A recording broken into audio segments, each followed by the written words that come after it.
تیار ہو اور باقی نہیں ہے اور باقی نہیں ہے.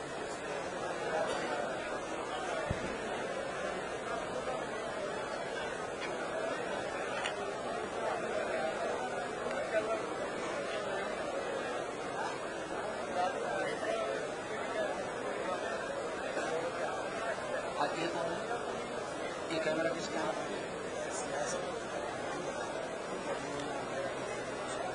اچھا چلتا رہے پورا.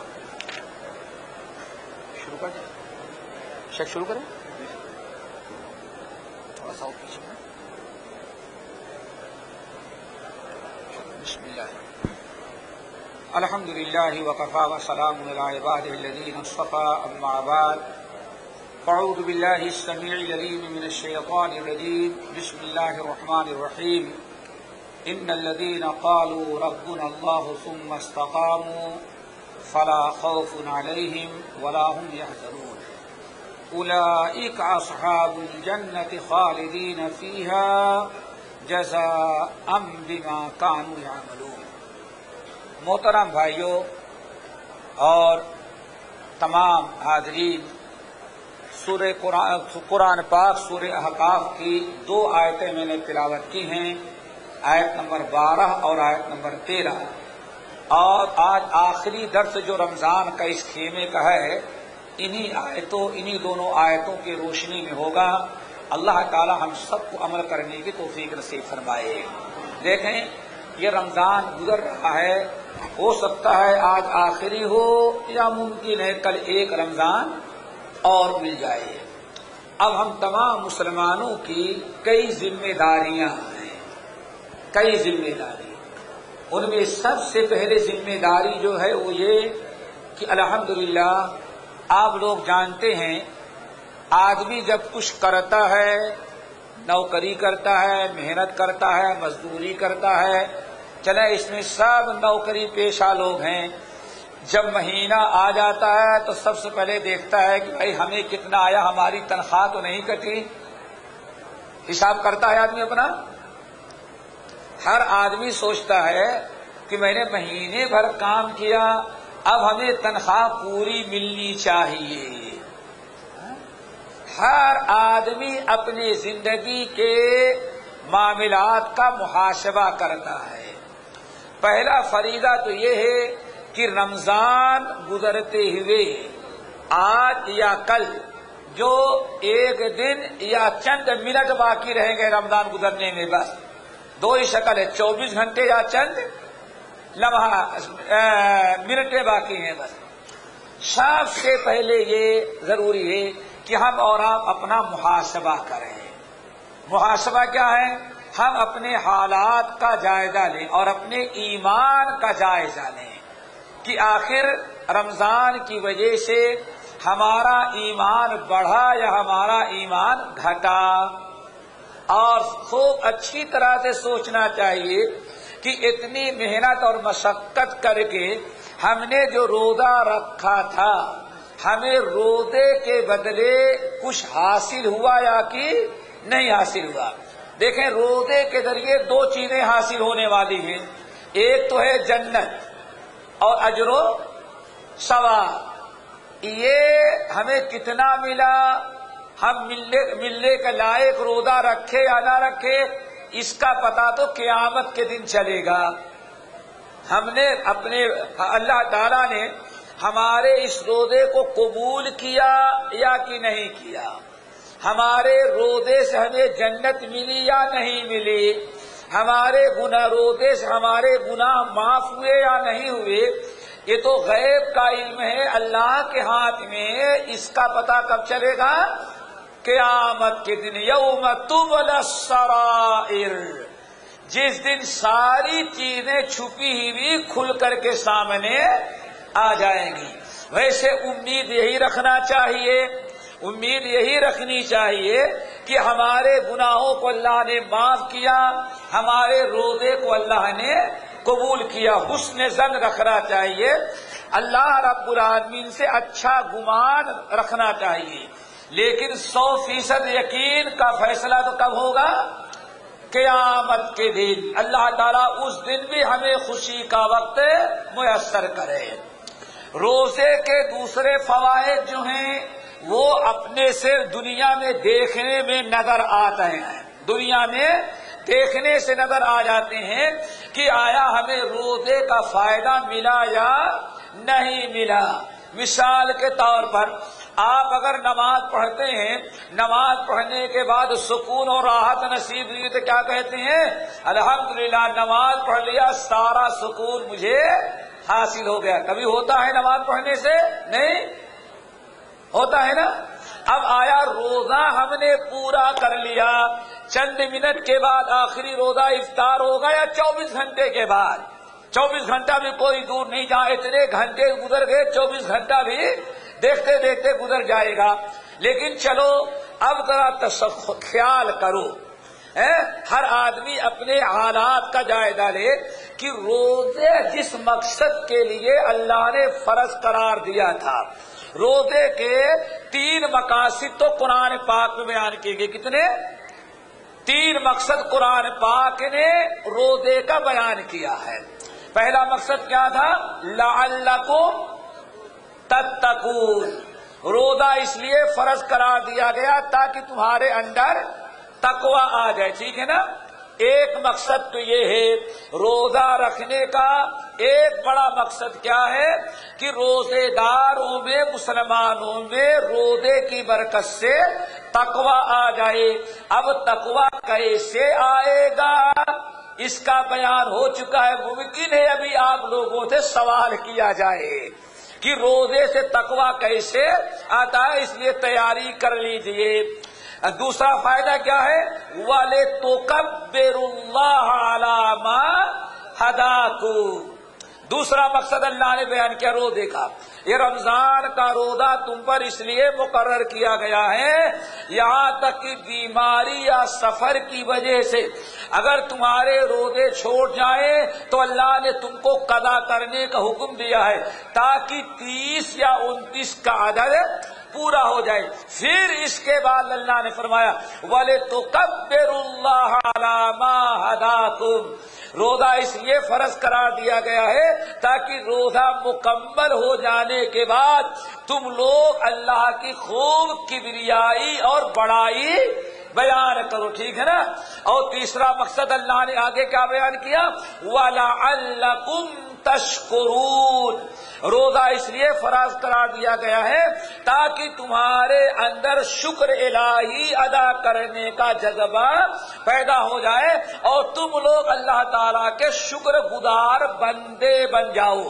اب روزے سے انسان کے اندر شکر گزاری کیسے پیدا ہو سکتی ہے، انسان شکر گزار کیسے بن سکتا ہے، اس کی تربیت روزہ کیسے دیتا ہے، اس کی تفصیل پچھلے درسوں میں گزر چکی ہے، اب ہم بیان نہیں کرنا چاہتے۔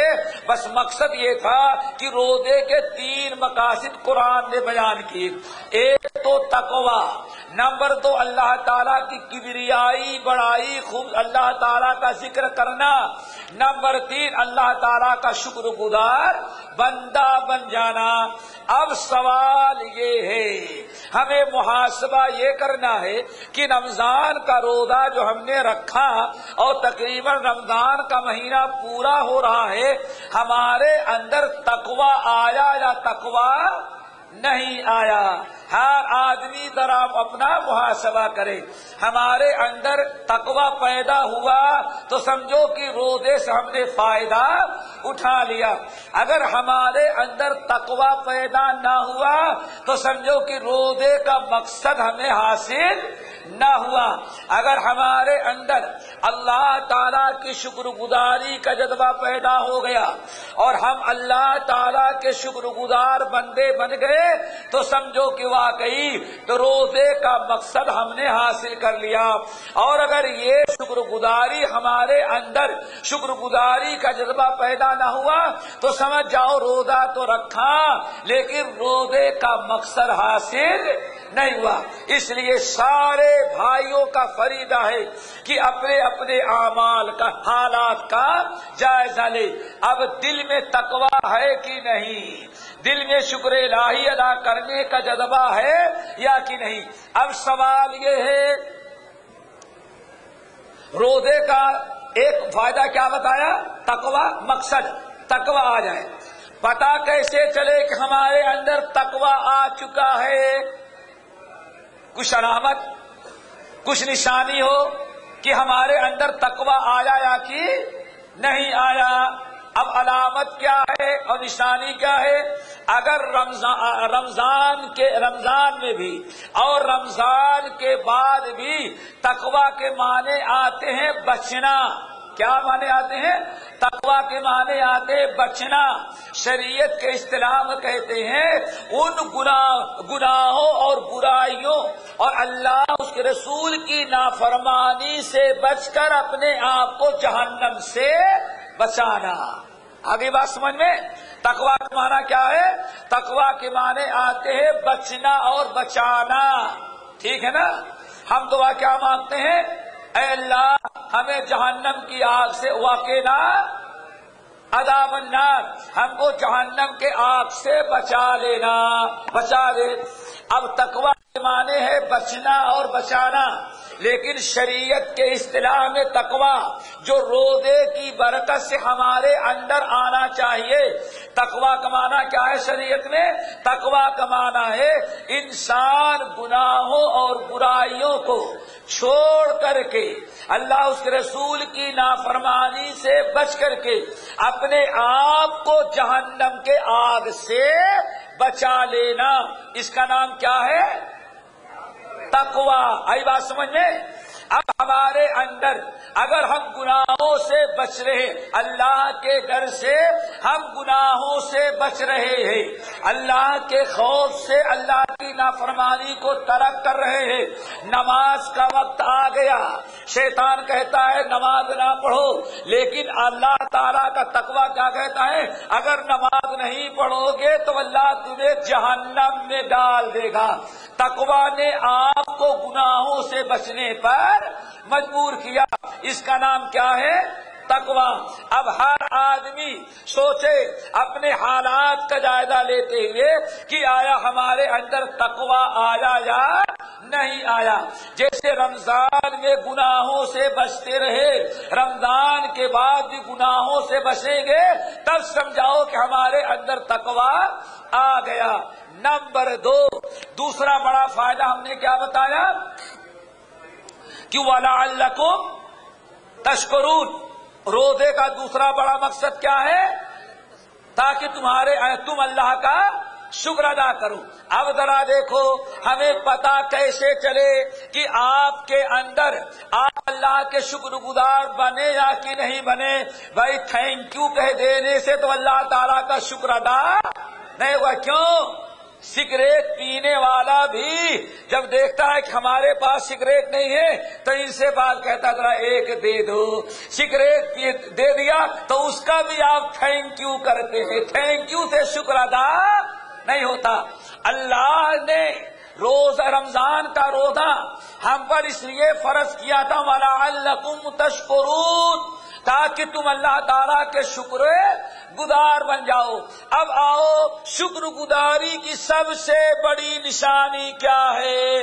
ہمیں پتا کیسے چلے کہ آپ کے مولوی صاحب یا آپ کے بھائی ہیں کہ اللہ کا روزے سے فائدہ حاصل ہوا، ان کے اندر شکر پیدا ہے، اللہ کے شکر گزار بنے یا نہ شکرے بنے؟ کیسے پتا چلے گا؟ آپ لوگ جواب دیں گے کہ میں سمجھاؤں؟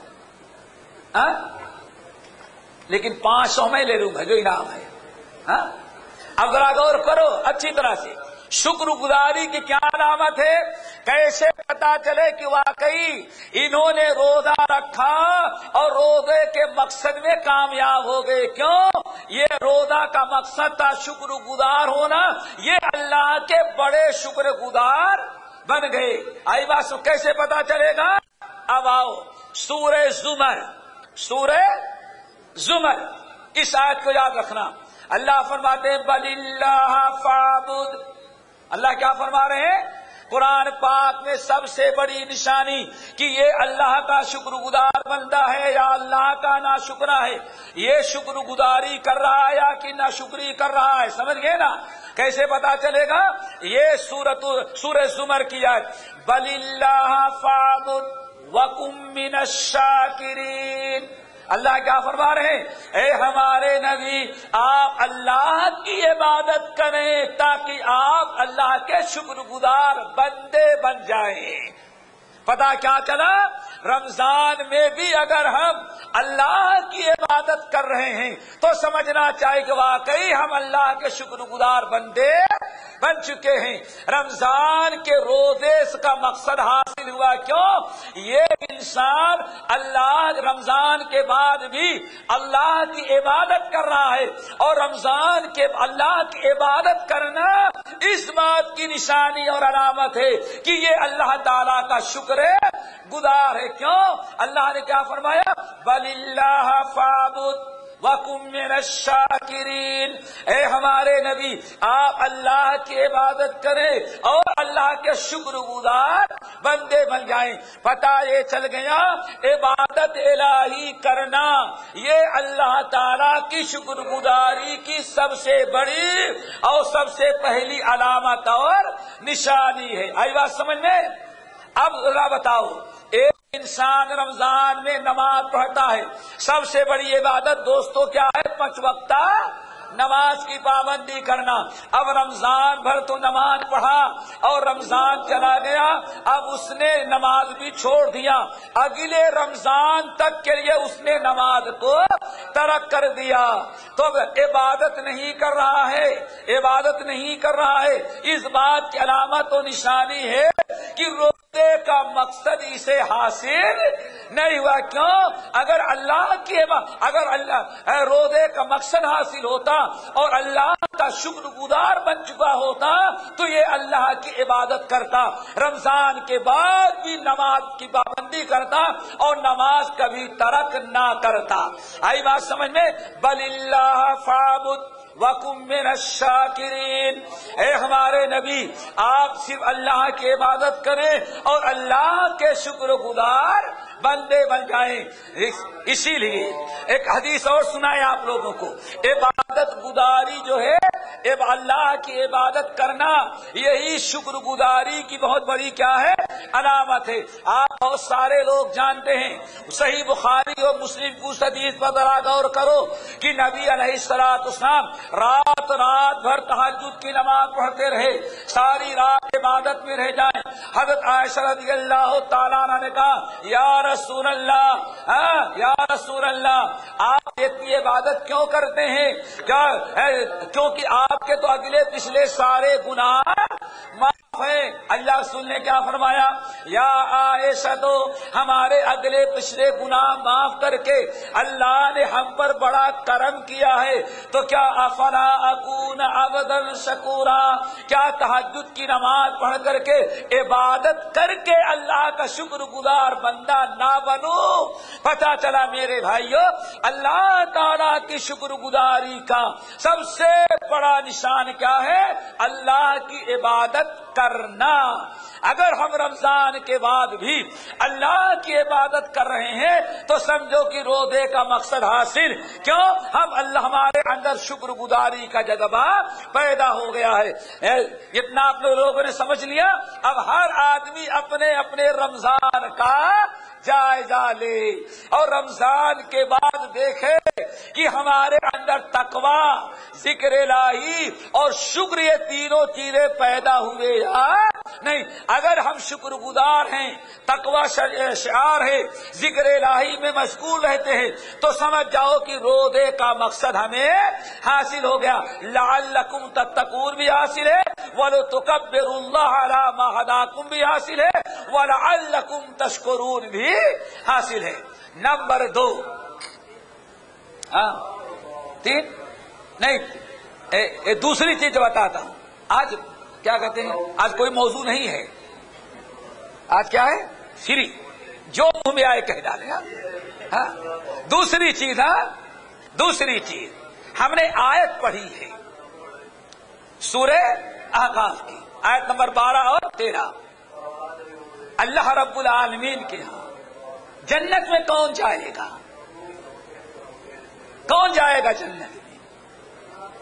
کن کو مرنے سے لے کر کے جنت حشر تک کوئی غم کوئی افسوس نہیں ہوگا؟ وہ کون سے لوگ ہیں؟ آیا سارے لوگ ہیں کہ مخصوص لوگ ہیں؟ وہ بڑے مخصوص لوگ ہیں. وہ کون ہیں؟ ان الذین قالوا ربنا اللہ ثم استقاموا.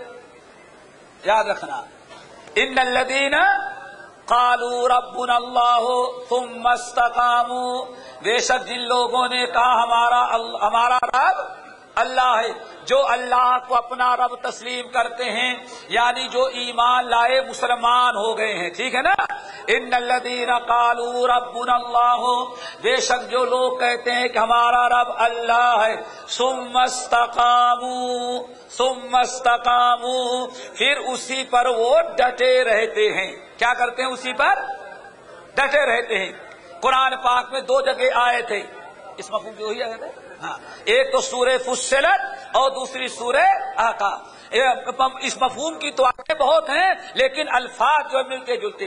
ان الذین قالوا ربنا اللہ ثم استقاموا، بے شک جن لوگوں نے کہا ہمارا رب اللہ ہے، پھر اس ثم استقاموا یعنی مسلمان ہو جانے کے بعد پھر اسی پر قائم رہے. آئی بات سمجھ؟ اس پر وہ قائم رہے. استقامت جانتے ہو نا؟ ان الذین قالوا ربنا اللہ، جن لوگوں نے کہا ہمارا رب کیا ہے؟ اللہ ہے، یعنی انہوں نے اپنے ایمان کا اعلان کر دیا کہ ہم مسلمان ہیں، ہم مسلمان ہیں. اب مسلمان ہو جانے کے بعد ثم استقاموا، پھر اسی پر وہ قائم رہے. استقامت اختیار کیا. یوں کیا سمجھو؟ بے شک جن لوگوں نے کہا ہمارا رب اللہ ہے، پھر انہوں نے استقامت اختیار کیا. ایمان لانے کے بعد کیا اختیار کیا؟ استقامت. ثم، پھر یعنی کلمہ پڑھ لیا، مسلمان ہو گئے. پھر اس کے بعد ایک دوسرا مرحلہ ہے، کیا؟ استقامت کا. استقامت کس کو کہتے ہیں؟ اس کی بڑی تفصیل ہے. 3 باتیں بتاتے ہیں، بس یاد رکھو. نمبر ایک بڑے غور سے سننا. استقامت کیا چیز ہے؟ ابو بکر صدیق رضی اللہ تعالیٰ عنہ جمعے کا خطبہ دے رہے ہیں اور اس آیت کی تلاوت کرتے ہیں. ان الذین قالوا ربنا اللہ ثم استقاموا، بے شک جن لوگوں نے کہا ہمارا رب اللہ ہے، یعنی جو لوگ ایمان لائے مسلمان ہو گئے. ثم استقاموا، پھر مسلمان ہو جانے کے بعد وہ استقامت پر رہے یا استقامت اختیار کیا. تو صدیق اکبر کہتے ہیں اے لوگو، استقامت کا مطلب یہ ہے کہ صرف توحید پر قائم رہتے ہیں، دائیں بائیں، ولا یلتفتوا الی الہ غیری، اللہ کے علاوہ کسی اور کو دکھ درد میں کبھی کسی کو پکارتے نہیں. توحید کس پر قائم؟ استقامت کا مطلب کیا ہے؟ توحید. بیماری میں ہے تو اللہ کو، خوشی میں ہے تو اللہ کو، تکلیف پہنچی تو انا للہ، خوشی کا موقع ملا تو الحمدللہ. اور یہ ہے استقامت. اور اگر